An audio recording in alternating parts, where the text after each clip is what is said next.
Break के बाद आपका स्वागत है हमारी खास पेशकश कमाई का वायदा में। मैं हूं विवेक मित्तल। मार्केट की स्थिति पर नज़र डालें तो अब बिल्कुल फ्लैट हो चुका है मार्केट। 14 पॉइंट ऊपर सेंसेक्स निफ्टी रह गया है और करीब 30 पॉइंट ऊपर सेंसेक्स रह गया। निफ्टी बैंक भी थोड़ा सा रिट्रेस हुआ है, करीब 44 पॉइंट ही अब अप है। निफ्टी आईटी करीब 200 पॉइंट डाउन है। लेकिन इस मार्केट में करना क्या है, कैसे स्ट्रैटेजी बनानी है आगे के सत्र के लिए, क्योंकि कल क्रिसमस का दिन है। क्रिसमस से पहले आपको पोजीशन कैसे अपने को तैयार रखना है। फिर फ्राइडे के दिन भी केवल एक ही दिन बचेगा, फिर 2 दिन की छुट्टी है। तो ये अब जो आगे 4 दिन आ रहे हैं उसमें से केवल एक ही ट्रेडिंग सेशन बचेगा। तो आपको बहुत संभल के ट्रेड करना है, बहुत संभल के अपनी पोजीशनिंग बनानी है। हमारे साथ वरुण जी जुड़ चुके हैं, डायरेक्टर हैं गोल्फी के। Varun ji, good afternoon, thank you so much for joining in. Varun ji, फटाफट से बताएं, इंडेक्स लेवल पर अगर कोई पोजीशनिंग करनी हो तो किस तरह से सोचना है अगले 4 दिन में। जी विवेक जी, सबसे पहले तो देखिए गुड आफ्टरनून हमारे सभी व्यूअर्स को, हमारे थैंक टीम को। आप देखेंगे तो विवेक जी मार्केट एक अच्छे जोन में कंसोलिडेट कर रहा है, करीबन 26,150 के आसपास। और 26,200 250 का एक रेजिस्टेंस है, वहां पर एक रिजेक्शन हमें मिल रहा है बार बार।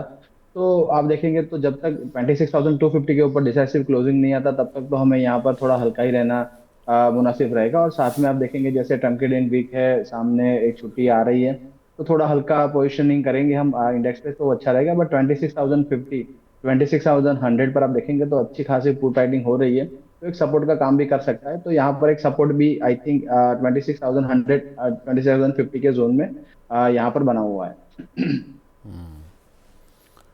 ठीक है। अब फटाफट से वरुण जी आप अपनी कॉल्स का रिव्यू कर लीजिए, कौन कौन सी कॉल ओपन है, उन पर क्या करना है। जी विवेक जी, देखेंगे तो अदानी पोर्ट्स पर हमारी खरीदारी की सलाह थी। अदानी पोर्ट्स आप देखेंगे तो करीबन 1580 के आसपास चल रहा है, 1480 के आसपास सपोर्ट ले रहा है, 1500 1510 के आसपास एक रेजिस्टेंस आ रहा है। तो अदानी पर होल्ड की सलाह है, वहां पर बने रहना है। उज्जीवन स्मॉल फाइनेंस में आप देखेंगे थोड़ी सी गिरावट है 53 के आसपास, वहां पर भी बने रहना है। एनएमडीसी में हम देखेंगे तो एनएमडीसी के अंदर हमने एक जो थोड़ा सा प्रॉफिट बुक करवाया था एनएमडीसी में, थोड़ा सा नीचे आया, तो अगर 7980 के जोन में आता है तो फिर से आप ऐड कर सकते हैं वहां पर। उषा मार्टिन भी आप देखेंगे तो काफी बढ़िया यहाँ पर उषा मार्टिन भी परफॉर्म कर रहा है, तो उषा मार्टिन पे भी बने रहने की सलाह है। और साथ ही में कल के दिन में, कल के सत्र में हमने जो रेलवे स्टॉक चल रहे थे वहां पर एक खरीदारी की सलाह दी थी। कॉनकोर पर थोड़ा सा नीचे आया आज के सत्र में। कॉनकोर में भी आप देखेंगे तो 504 के आसपास का स्टॉप लॉस है, 3 रुपए कुछ करीबन डाउन है। बट यहाँ पर भी एज सच कोई प्रॉब्लम नहीं लिख रही है, तो 504 505 का एक अच्छा जोन है, वहां पर स्टॉप लॉस बना के रखिए। अगर किसी ने कल पोजीशन नहीं बनाई है तो आज काफी बढ़िया रिस्क रिवॉर्ड है, करीबन 3-4 रुपए का स्टॉप लॉस है। और ऊपर में करीबन 25-30 रुपीज मिल सकते हैं, तो यहाँ पर भी बाइंग की सलाह है। तो कंटेनर कॉर्प अभी भी बाय करने की सलाह है, नीचे आ गया है लेकिन स्टॉप लॉस 504 505 का रहेगा। तो वो स्टॉप लॉस को भी ध्यान रखना है आपको। कल ये 514-15 के आसपास चल रहा था, वहाँ पर कॉल दी गई थी। साथ ही अदानी पोर्ट में कॉल जो दी गई है वो उसमें अभी होल्ड है, काउंटर अच्छा चल भी रहा है। आज खबर भी है अदानी पोर्ट पर, तो यहाँ पर ख़रीदारी ही, यहाँ पर बने रहने की सलाह है। वरुण जी, कुछ और कॉल ऐड करना चाहते हैं आप। नहीं विवेक जी, बस इतने ही जो एक्टिव कॉल है उस पर ही जाना चाहेंगे, क्योंकि आज कल छुट्टी और फिर एक एक दिन के बाद वापस वीकेंड की छुट्टी आ रही, तो अभी हाल फिलहाल जो भी एक्टिव कॉल्स है उसी पर चलेंगे। ठीक है। कुणाल जी ने कल गेल का स्प्रेड बनवाया था। गेल में आज थोड़ी सी स्थितियां तो सुधरी हैं और तेज हुआ है ये। उन्होंने जनवरी की 2 पुट शॉर्ट कराई थी और एक पुट खरीदवाई थी 170 की स्ट्राइक की, 175 की 2 पुट शॉर्ट कराई थी। तो अब ये देखना होगा कि गेल किस तरह से काम करता है, क्योंकि आज ये काउंटर करीब खुला था 1-1.5 रुपया ऊपर। खबर भी थी इस काउंटर में कि ये एक यूरिया प्लांट लगा रहे हैं, जिसकी वजह से इस काउंटर में थोड़ा सा एक शुरुआती सत्र में स्ट्रेंथ मिली थी। लेकिन अब आगे बढ़ते हैं सर, क्योंकि बहुत सारे सवाल आपका इंतज़ार कर रहे हैं। तो सवालों में सबसे पहले सवाल लेते हैं यहाँ पर गुलाम अली साहब का। ये बोल रहे हैं कि सर 100 से 200 रुपये की प्राइस के बीच का कोई शेयर बता दीजिए जिसमें कि पैसा लगाया जा सके। जी विवेक जी, एनएमडीसी पर आप देखेंगे तो 80 रुपीज के आसपास है जो उनकी रिक्वायरमेंट है, वैसे ही तो है, तो वहां पर आप बिल्कुल कर सकते हैं, गुलाम अली साहब पोजीशन बना सकते हैं। करीबन 76 के आसपास की हमारी खरीदारी की सलाह थी, अभी भी काफी पॉजिटिव स्ट्रक्चर है। अगर कोई बिग पोजीशन है 75 का कैसल रखिए, आने वाले क्षेत्र में 85 से लेकर 90 के टारगेट यहाँ पर बन सकते एक हमारे दर्शक हैं प्रीतम सिंह जी, ये पूछ रहे हैं विद्या वायर सर 52 रुपये के लिए हुए हैं, इसको सेल या होल्ड। जी, देखिए विवेक जी, यहाँ पर विद्या वायर का चार्ट में जैसे देख रहा हूँ, यहाँ पर हमारे पास इतना डिटेल्स तो है नहीं, करीबन 3 महीने के आसपास का ही डिटेल, 3 वीक के आसपास का ही डिटेल है। हम्म। तो स्ट्रक्चर वाइज तो यहाँ पर कुछ बता नहीं पाएंगे, बट 48 के आसपास एक दो कैंडल बनी है डेली की, और वहां पर सपोर्ट लेके स्टॉक ने काफी बढ़िया बाउंस दिखा है। तो 48.74 का एक स्टॉप लॉस है, यानी 48 राउंड फिगर कर लीजिए, 48 के आसपास आप स्टॉप लॉस रख सकते हैं। और यहाँ पर जब जैसे ही 55 के ऊपर ब्रेकआउट आएगा, यहाँ पर हमें और अच्छी तेजी देखने को मिल सकती है, तो यहाँ पर 48 के स्टॉप लॉस के साथ बने रह सकते हैं। बिल्कुल ठीक है। देखिए, KSH इंटरनेशनल जो इसका IPO लिस्ट भी हुआ था कल ही, और अब उसकी स्थिति थोड़ी सी और नाजुक हो गई है। आज 5.5% नीचे आ चुका है। IPO को रेस्पॉन्स भी खास नहीं मिला था। करीब 83% तक का ही सब्सक्रिप्शन मिला था। हालांकि QIB पोर्शन इनका 106% भरा था, रिटेल पोर्शन 86% भरा था। लेकिन प्रॉब्लम आई थी NI यानी कि नॉन इंस्टीट्यूशनल इन्वेस्टर्स की तरफ से, जहां पर कि 42% ही सब्सक्रिप्शन भरा गया था, और ये काउंटर अब नीचे आ गया, करीब 6% नीचे। मैं इस काउंटर की बात अचानक से इसलिए कर रहा हूँ क्योंकि विद्या वायर और ये जो KSH इंटरनेशनल है, इन दोनों की बात अक्सर स्ट्रीट साथ साथ कर रहा है, क्योंकि दोनों IPO साथ साथ से आए हैं। और विद्या वायर की वैल्यूएशन को देखते हुए KSH इंटरनेशनल को खास रिस्पॉन्स मिला नहीं। सर, KSH इंटरनेशनल वैसे तो 2 ही दिन का चार्ट है, कोई स्टॉप लॉस वगैरह अगर कुछ सुझा सकें आप? जी, विवेक जी, आपने के एस एच इंटरनेशनल बताया ना? जी। जी, के एस एच इंटरनेशनल पर आप देखेंगे विवेक जी, अभी तो कोई भी हिस्ट्री नहीं, आपने जैसे बताया, और आप लिस्टिंग के बाद भी काफी नीचे आया, करीबन 333 के आसपास चल रहा है। अभी तो यहाँ पर विवेक जी कोई भी सलाह नहीं, क्योंकि इंटरडे टाइम फ्रेम पर भी आप देखेंगे तो एक डाउन ट्रेंड में ही है। आई थिंक ये डाउन ट्रेंड कंटिन्यू रह सकता है, तो अभी हाल फिलहाल अवॉइड ही कर सके तो अच्छा ठीक है। संदीप जाधव जी पूछें, सर अशोक लेलैंड है। अभी ले सकते हैं क्या? देखिए विवेक जी, अशोक लेलैंड पर आप देखेंगे तो 150 152 के जोन से हमारी बाइंग की सलाह थी, करीबन 180 के आसपास गया था, वहां पर एक डीमर्जर का न्यूज था। तो टेक्निकली तो काफी साउंड स्टॉक था ही, आप देखेंगे तो साथ में फंडामेंटली भी जो भी डीमर्जर की वैल्यू आ रही थी वो 172 के आसपास निकल के आ रही थी। I think almost target achieve हो चुके हैं वहां तक के, और जो फंडामेंटली वैल्यू है वो भी अचीव हो चुके हैं। तो यहाँ पर थोड़ा सा वेट करें, कोई भी कारणवश गिरावट आती है कोई न्यूज फ्लो की वजह से 160 165 के आसपास, 155 का स्टॉप लॉस के साथ यहाँ पर वापस पोजीशन बनाई जा सकती है। हाल फिलहाल अभी तो थोड़ा स्ट्रेच है, तो थोड़ा वेट करें करेक्शन का। एक बड़ा इंटरेस्टिंग क्वेश्चन मिला है HS दास साहब का। ये बोल रहे हैं, good morning money nine, good morning sir. इनके पास सर 10 लाख रुपए हैं इन्वेस्ट करने के लिए। 2 से 3 शेयर बता दीजिए जो कि 10% प्रॉफिट करीब 3 महीने में दे दे। वरुण जी, कोई लग रहे हैं आपके पास काउंटर हैं जो कि आप मिड टर्म के लिए, मैं एक बोल रहा हूँ 3 महीने नहीं तो 4-6 महीने भी अगर आपको लगता हो तो? जी बिल्कुल, विवेक जी, बिल्कुल पोजीशन बनाई जा सकती है, बट मेरा हमेशा जो भी हमारे हमारे निवेशक हमारे साथ कंसल्टिंग करते हैं, तो हम उनको बताते हैं कि आपको 20% कैपिटल सबसे पहले अपने पास रखना है, कोई भी बड़ी गिरावट आती है तो आप डिप्लॉय कर सके। तो अगर 10 लाख रुपीज है तो आप 8 लाख रुपीज का ही इन्वेस्टमेंट का सोचिए, 2 लाख रुपए आप अपने पास रख सकते हैं एज ए बफर फंड, और उसको आप पार्क कर सकते हैं। दूसरी चीज आप देखेंगे तो काफी बढ़िया चार्ट हमें मिल रहे हैं, जैसे NMDC में, तो वहां पर आप 20% डिप्लॉय कर सकते हैं। हालांकि मैं ऑथराइज नहीं हूँ कितना फंड आप कैसे अलोकेट कर पाएंगे, बट आपको अपने फाइनेंशियल सलाहकार के साथ थोड़ा सलाह मशवरा करके करिए। बट यहाँ पर आप देखेंगे तो जैसे NMDC एक हो गया, फिर हमने अभी जो एक हमारी कवरेज थी उषा मार्टिन पर, वहां पर आप देख सकते हैं। साथ ही में अदानी पोर्ट्स पर आप देख सकते हो, 3 4 स्टॉक्स हमने अभी भी बताए, वहां पर आप पोर्टफोलियो क्रिएशन करेंगे 4 6 महीने के लिए, बिल्कुल वहां पर बहुत बढ़िया पोर्टफोलियो क्रिएशन हो सकता है। और आपका फंड एलोकेशन है, आप अपने ब्रोकर के साथ एक बार बैठकर पूरा फाइनेंशियल कर सकते हैं, तो वहां पर काफी बढ़िया रिटर्न मिलने की संभावना है। लेकिन वरुण जी, आपके तो शॉर्ट टर्म टारगेट है, मतलब इनमें जनरली 1 से 2 वीक में रहते हैं और वो 5 या 7% के होते हैं। ये अगर 10-15% का प्रॉफिट देख रहे हैं तो ये तीनों शेयर ठीक हैं? मतलब ये उस रेंज में अगर उतना टाइम फ्रेम रखेंगे तो इस तरह का रिटर्न एक्सपेक्ट कर लें? जी विवेक जी, देखिए होता क्या है कि जैसे जो मेरा स्टाइल है काम करने का, तो मैं पूरा मंथली वीकली चार्ट देखकर ही इंटर अपना डेली या स्विंग ट्रेडिंग हम निकालते हैं। स्टॉक तेज तेज चल जाते हैं वो अलग बात है, बट आप देखेंगे तो जो लॉन्ग टर्म टाइम फ्रेम है वो देखकर हम बताते हैं। तो बिल्कुल अदानी पोर्ट्स पर हमारी आई थिंक 10:30 वाले शो में भी बात हुई थी, करीबन 1435 के स्टॉप लॉस के साथ वहां पर खरीदारी करी जा सकती है। 1800 के टारगेट है, तो यहाँ से आप देखेंगे तो करीबन 8 to 10% की, आई थिंक 15 to 20% की अपसाइड है। आप दूसरा आप देखेंगे जैसे एनएमडीसी में 90 की हम बात कर रहे हैं तो करीबन 15% का अपसाइड अभी भी बचा हुआ है। आईडीएफसी फर्स्ट में हमारी बाइंग की सलाह थी करीबन 80 के आसपास, 100 के टारगेट से। वहां पर भी देखेंगे तो करीबन 20-25% की हम बात कर रहे हैं। उषा मार्टिन में 550 के टारगेट से, वहां पर भी 15% की हम बात कर रहे हैं। तो बिल्कुल शॉर्ट टर्म ट्रेडर्स को भी हम कैटर कर रहे हैं, और जो ओवरऑल हमारे जो निवेशक है अगर लॉन्ग टर्म के लिए अवधि के लिए जाना चाहते हैं उनको भी हम कैटर कर रहे हैं। तो दोनों के लिए सलाह है। हाँ, शॉर्ट टर्म में काफी हमारे दर्शक जो कॉल पुट ऑप्शन साइड काम कर रहे हैं उनके लिए थोड़ा एफएनओ निकाल के देते हैं। इसकी वजह से जो उनके जो जो भी शॉर्ट टर्म गेन्स उनको मिलना चाहता है वो भी ले सकते हैं। तो दोनों को कैटर करने के लिए कर रहा हूँ। बट आप देखेंगे तो मोटा मोटी मेरा जो आउटलुक रहता है वो पूरा ब्रॉडर टाइम फ्रेम पर ही रहता है। जी।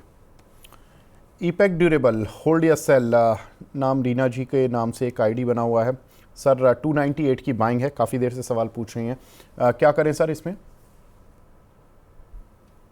विवेक जी मुझे नाम बता देंगे कौन सा? ईपैक ड्यूरेबल। इपैक। हाँ। जी, करीबन 276 के आसपास अभी आई थिंक चल रहा है यूपैक ड्यूरेबल। और देखेंगे तो काफी एक डाउन ट्रेंड में है। करीबन 255 250 के जोन में एक अच्छा सपोर्ट बनाया है। बट अगर 255 के जोन हैंडल नहीं करता है तो स्टॉक और नीचे जा सकता है। 285 290 का जोन है, वहां पर एक रेजिस्टेंस फेस कर रहा है, तो वहां से आप एक बार रिजेक्शन देख सकते हो। स्टॉक एक रेंज में है, तो अगर आपको एंट्री करना है तो lower end of the range करीबन 260 65 के आसपास एंटर करिए 255 के स्टॉप लॉस के साथ। अगर मोमेंटम आपको चाहिए तो फिर आपको 285 90 के ऊपर क्लोजिंग मिलती है, तब आप कर सकते हैं 275 270 के स्टॉप लॉस के साथ। हाल फिलहाल आप देखेंगे तो मिडिल ऑफ द रेंज में है, तो यहाँ पर आपका रिस्क रिवॉर्ड इतना फेवरेबल नहीं है। थोड़ा सा स्टॉक और नीचे आता है फिर आप ऐड कर सकते हैं। ठीक है। स्वाति योगेश्वर जी हैं, पहले तो आपको हैप्पी क्रिसमस बोल रही हैं वरुण जी। और रोलेक्स रिंग 130 रुपये के लिए हुए हैं, होल्ड करें और यार क्या करें? टारगेट क्या रहेगा सर?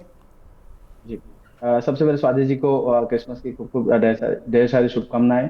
यहाँ पर देखिए विवेक जी, रोलेक्स रिंग अब 280 के आसपास एक डार्लिंग ऑफ द मार्केट था, और वहां से एक बड़ी गिरावट आई थी करीबन 100 के आसपास। वहां से आप देखेंगे तो पिछले 2 वीक के पहले आप देखेंगे तो बहुत बड़ा एक बड़ा सा मूव हमें वीकली कैंडल पर मिला था।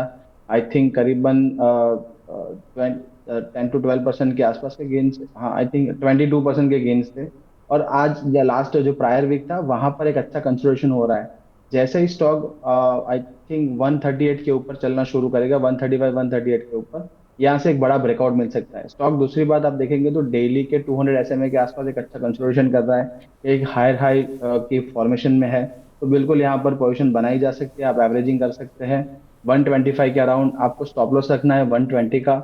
और अगर हमें 135 38 के ऊपर ब्रेकआउट मिलता है तो करीबन 145 से लेके 160 के टारगेट यहाँ पर बन सकते हैं। तो बिल्कुल यहाँ पर पोजीशन बनाई जा सकती है।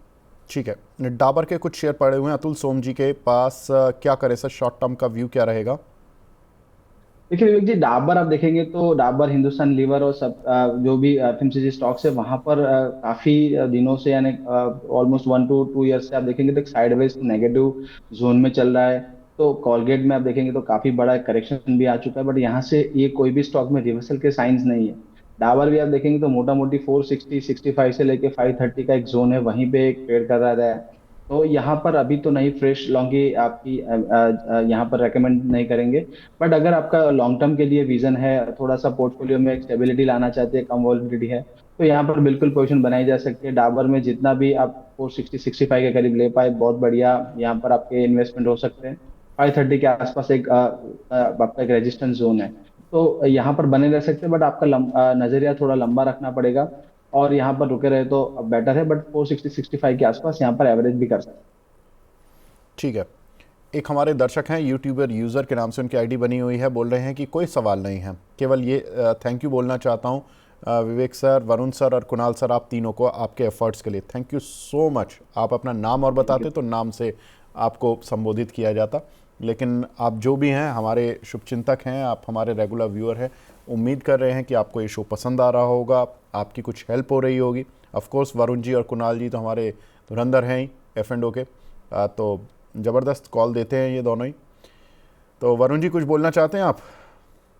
जी बिल्कुल सर, ऐसे कमेंट्स है जो हमारे साथ हमारे व्यूअर्स शेयर करते हैं तो हमें काफी हौसला अफजाई होती है, कॉन्फिडेंस बढ़ता है। और शुभ चिंतक जो हमारे ऐसे थे उनकी वजह से ही हम जो भी काम कर पा रहे हैं इतना अच्छा वो कर रहे हैं। तो बिल्कुल उनको धन्यवाद है तहे दिल से, और ऐसे ही सपोर्ट और आपके मार्गदर्शन देते रहिएगा। बिल्कुल। अब देखिए, हमारे एक और शुभचिंतक और हमारे दर्शकों में से वन ऑफ द फाइनेस्ट दर्शक दीपेश कोंडल जी आ गए। हम बोल रहे हैं कि सर पहले तो प्रणाम, सेंसेक्स पर व्यू और हीरो ज़ीरो करें या नहीं, कोई लेवल इंडिया विक्स पे बहुत काम है, बहुत कम ही है, क्या करें, कोई तो लॉस रिकवर कर लिया, कल का लॉस रिकवर कर लिया सेकंड हाफ में, आज सेंसेक्स पर बताएं, आज रेंज में 1 आवर कैंडल में क्या कुछ गाइडेंस दे पाएंगे। आज वरुण जी बताएं, 1 आवर कैंडल पर सेंसेक्स कैसा दिख रहा है। कल का लॉस तो इन्होंने रिकवर कर लिया, आई थिंक 4-5 हज़ार रुपये का था, जो कि रिकवर हो गया शायद इनका। चलिए बताएं सर। जी देखिए विवेक जी, सबसे पहले तो कौंडल जी के फादर यही जो तबीयत थी वो तंदुरुस्त होगी, वैसे ही हम कामनाएं करते हैं, और होपफुली रिकवरी जल्दी हो गई होगी, वो भी कामना करते हैं। देखिए विवेक जी, सेंसेक्स में आप देखेंगे तो 85 800 के आसपास का एक रेजिस्टेंस है। नीचे की साइड आप देखेंगे तो 84 200, और अभी जो रिसेंट एक्टिविटी देखेंगे तो 85 250 के आसपास के यहाँ पर सपोर्ट्स है। तो जैसे उन्होंने जो पॉइंट आउट किया है, वॉलेटिलिटी बहुत लो है, तो यहाँ पर ऑप्शन साइड प्रीमियम काफी कम है। तो इसीलिए जो ट्रेडर्स है हमारे एक्सपेक्ट करते हैं काफी बड़ा मूव आ जाए। बट आप देखिए 15 मिनट चार्ट जो इंटरडे टाइम फ्रेम है, 1 आवर को भी छोड़ दीजिए, 15 मिनट टाइम फ्रेम पर भी कोई मोमेंटम यहाँ पर दिख नहीं रहा है। नीचे की साइड जरूर से एक मोमेंटम बन सकता है करीबन 85 500 के नीचे। तो 85 500 के नीचे अगर जा रहा है तो पुट साइड आपको यहाँ पर पोजिशन देख सकते हैं। वहां पर 85 350 के टारगेट बन सकते हैं।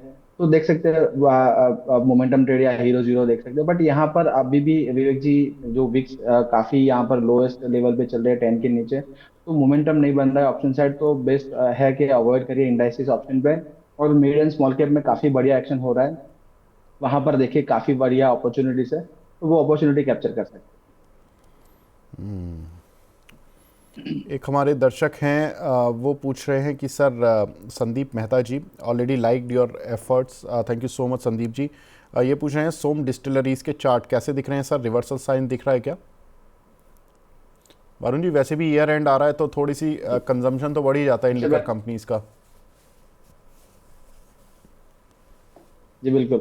और सर सबसे ज्यादा तो मैं ड्राई स्टेट में हूँ, तो मुझसे ज्यादा तो किसी को पता नहीं होगा क्या वो जो पार्टी वाली माहौल होती है, तो यहाँ पर भी माहौल तो हो जाता है।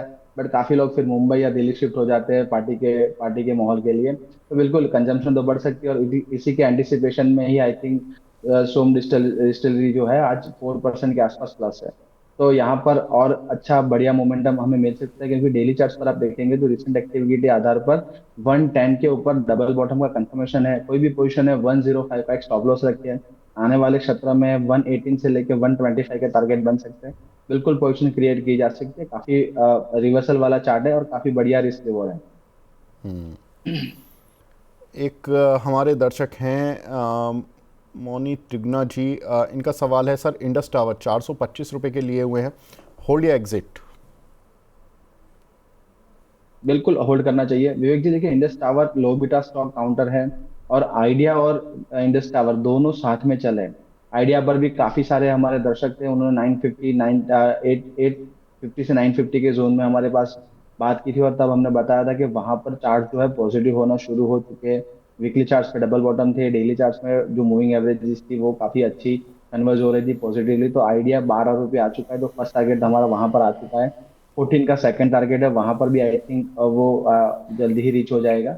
इंडस टावर भी साथ में आप देखेंगे तो इंडस टावर ने भी काफी बढ़िया परफॉर्मेंस दिया था, करीबन 370 के आसपास एक जोन था, वहां पर रिजेक्शन लिया था, और वहां से ब्रेकआउट करने के बाद हमारे टारगेट से जो 420 430 425 के आसपास के वो अचीव होते दिख रहे हैं। आने वाले सत्र में यहाँ पर भी 450 से लेकर 475 के टारगेट बन सकते हैं। अगर कोई भी पोजीशन है 395 के आसपास का एक स्टॉप लॉस मेंटेन करिए। जितना हो सके 395 के करीब आप एवरेजिंग भी कर सकते हैं। 395 अगर टूटता है क्लोजिंग बेसिस पे तो एग्जिट करिए। बट यहाँ पर काफी बढ़िया मोमेंटम है, और करीबन 450 से लेकर 475 का टारगेट मिल सकता एक हमारे दर्शक हैं, प्राइम मेंबर हैं, वो स्टील एक्सचेंज पर सवाल पूछे, रविकांत गुप्ता साहब। ये बोल रहे हैं सर, इस पर क्या व्यू रहेगा। ये 10-12 रुपये का शेयर चलता था, थोड़ा अब 10 के नीचे आ गया। वैसे हम 10 के नीचे वाले शेयर लेते नहीं हैं, लेकिन प्राइम मेंबर हैं, ले लेते हैं, क्योंकि वैसे भी शेयर 10-12 रुपये के ऊपर ही रहता है जनरली। सर क्या करें इस पर। कौन सा शेयर है Vivek ji? Steel exchange of India. Steel. जी माफ कीजिएगा विवेक जी, आई थिंक हमारा कवरेज तो है नहीं यहाँ पर, काफी कोई बता नहीं पाएंगे। बट जितना चार्ट मुझे यहाँ पर नजर आ रहा है उस हिसाब से देखेंगे तो करीबन 755 से लेके 8 का एक जोन है, वहां पर एक कंसोलिडेशन है और एक डबल बॉटम की कंफर्मेशन तो मिल रही है। कोई भी पोजीशन है 8.55 का एक स्टॉप लॉस रखें, आने वाले क्षेत्र में आई थिंक 12 रुपीज के टारगेट यहाँ पर बन सकते ठीक है सर। अगला सवाल मिला है हमें आइनॉक्स विंड पर, ममता सैनी जी का। सर 160 रुपये के 2000 शेयर लिए हुए हैं, लॉस काफ़ी है, क्या करें? अभी विवेक जी एवरेजिंग का टाइम टाइम तो नहीं है, क्योंकि हमारी यहाँ पर एक नेगेटिव कवरेज थी और वो नेगेटिव कवरेज में आप देखेंगे तो टारगेट अचीव हुए थे, वहां से 118 के टारगेट भी यहाँ पर मिले हैं।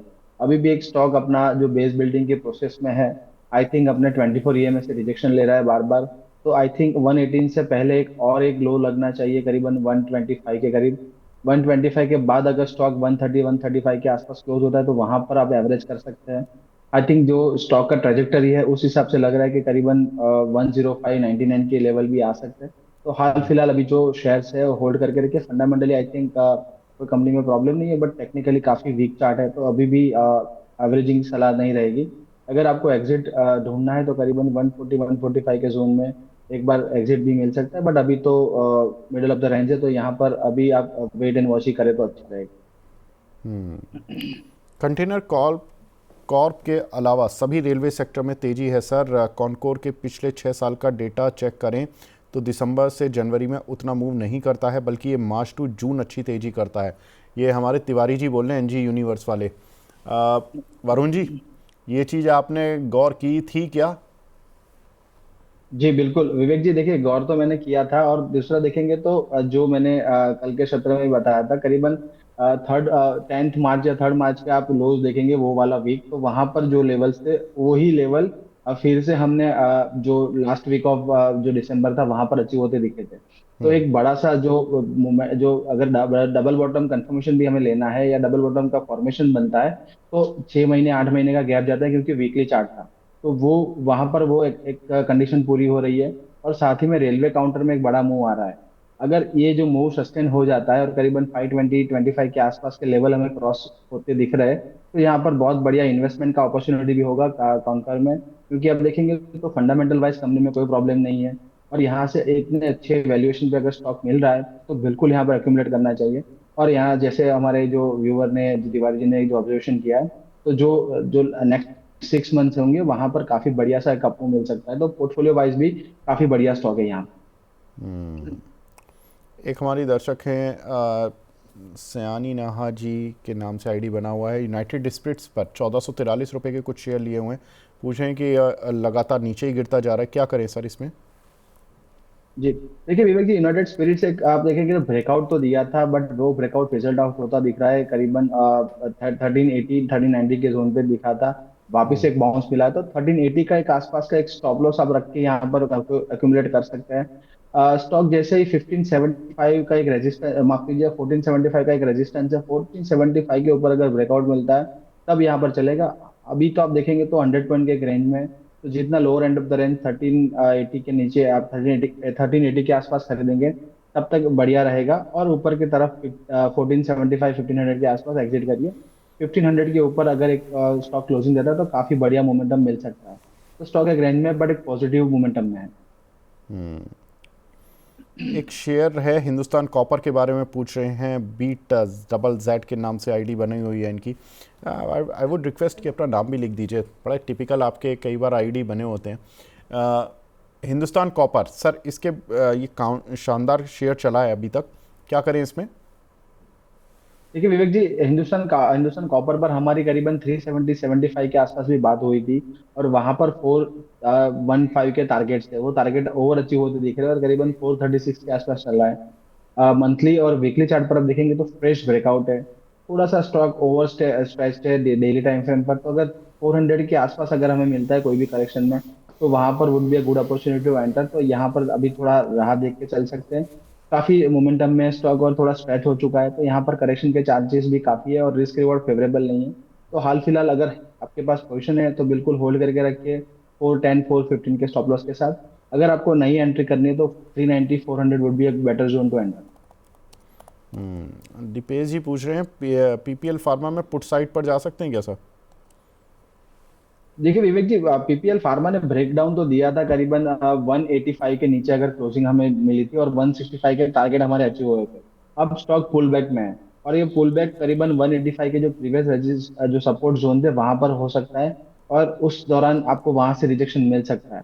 तो बिल्कुल 185 के अगर करीब हम पोजिशन बनाए बैरिश पोजिशन, तब बेटर रिस्क रिवॉर्ड रहेगा। अभी आप देखेंगे तो थोड़ा सा रिस्क रिवॉर्ड फेवरेबल नहीं है। ऑप्शन साइड में अगर यहाँ से अगर 6-7 रुपए के और बाउंस होता है तो काफी बड़ा डीके हो सकता है। थोड़ा वेट एंड वॉच करिए, 183 185 के आसपास वहां पर आप नेगेटिव पोजीशन बना सकते हैं अपने। ठीक है, ठीक है वरुण जी। अब देखिए सवाल तो आते ही रहेंगे, सवाल तो रुकेंगे नहीं। सवालों की स्थिति तो ऐसी है, लेकिन मैं अब उन दर्शकों से माफ़ी चाहूँगा। आप थोड़ी देर बाद फिर जुड़िएगा, हमारा जो खास शो है हेलो मनी 9, उसमें आप अपने सवाल रख लीजिएगा। अब वरुण जी फटाफट से डिस्क्लेमर दे दीजिए। जी विवेक जी, आज हमने जो भी स्टॉक से डिस्कशन की है मेरी पर्सनल पोजीशन नहीं है, कंपनी के मॉडल पोर्टफोलियो का पार्ट हो सकता है, being a small cap manager. Securities market है सब्जेक्ट टू मार्केट रिस्क। आप कोई भी ट्रेड करें अपने फाइनेंशियल सलाहकार के साथ सलाह मशवरा करके ही करें। Past performance does not guarantee any future outlook, ध्यान में रखें। विवेक जी, हमारे सभी दर्शकों को क्रिसमस की खूब खूब बधाइयाँ। खूब इंजॉय करिए, अपने सेहत का ध्यान रखिए और फैमिली का ध्यान रखिए। बिल्कुल, आपको भी Varun ji thank you so much. Merry Christmas और एंजॉय करें सर। वीकेंड तो नहीं कह सकता मैं, क्योंकि फ्राइडे का दिन बीच में आ रहा है, तो फ्राइडे को जी, मुलाकात होगी, लेकिन हाँ आज छोटा वीकेंड मना लीजिए। Thank you so much. Thank you so much. Thank you. चलिए, तो फिलहाल अब कमाई का वायदा को यहीं पे ब्रेक देने का समय आ गया है। बने रहिए मनी 9 के साथ। नमस्कार।